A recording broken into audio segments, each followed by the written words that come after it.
everyone. So I am going to demonstrate how you do a spore stain. So spore stains detect bacteria that are gram-positive and they produce spores. And spores usually occur when a bacteria is found in not ideal conditions, and it's one way that the vegetative cell can produce these spores that allow the bacteria to propagate a new cell if the vegetative cell dies, okay?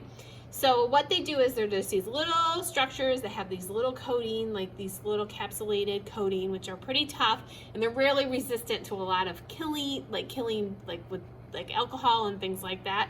So they're a little bit harder to kill, and they're pretty tough. Bacillus is an example which we've looked at for gram staining a lot. Clostridium is another one that you will obviously hear about in clinical settings that causes C. diff. Clostridium difficile is C. diff, and that is, if someone has it, it's really tough to get rid of with antibiotics and things like that. So what we do is we usually use an older culture, because that way spores are present if they are capable of making them. And what we're going to do is we are going to stain it first, then you're going to make a slide out of it. So we're kind of doing it a little bit backwards. And what we're going to do is we're going to use a test tube with a small amount of saline in it. So here's our test tube. Okay, and here's our bacillus that's a little bit of an older culture. And we're going to take a sample of the bacillus. You should take an isolated colony, but that's just a random streak plate. You're going to take the bacillus, put it in the saline, kind of shake it off if you can, okay?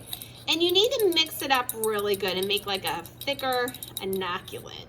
And so there's a couple ways you can do this. You can use the vortex that's found in your lab that kind of vibrates, and since there isn't a lot of room for me to use it, I'm just going to use a sterile pipette and just kind of blow air into it and just kind of break apart the chunks of bacilli.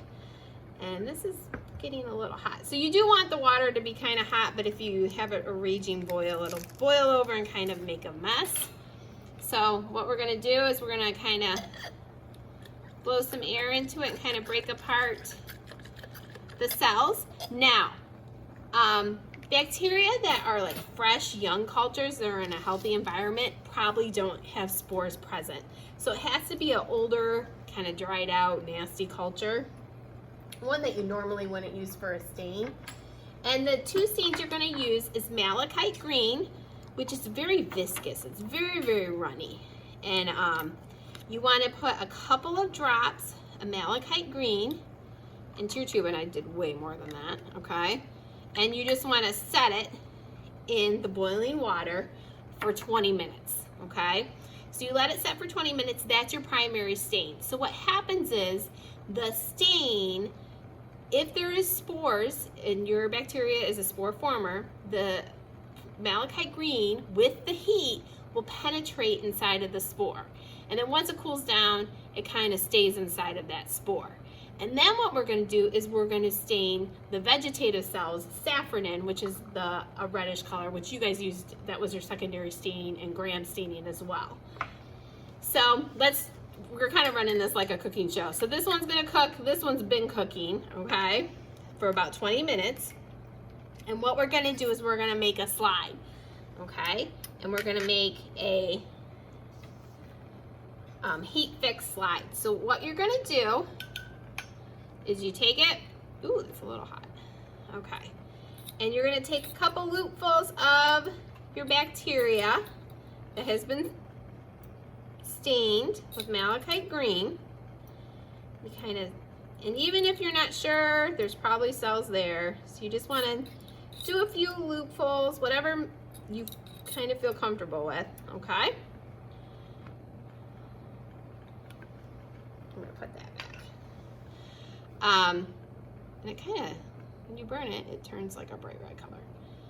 All right, so, and then we need to heat fix the malachite green and the bacteria to the slide. So you just kind of pass it through until it's dry. So however long it takes for it to dry. Now these spores will be green if they're present.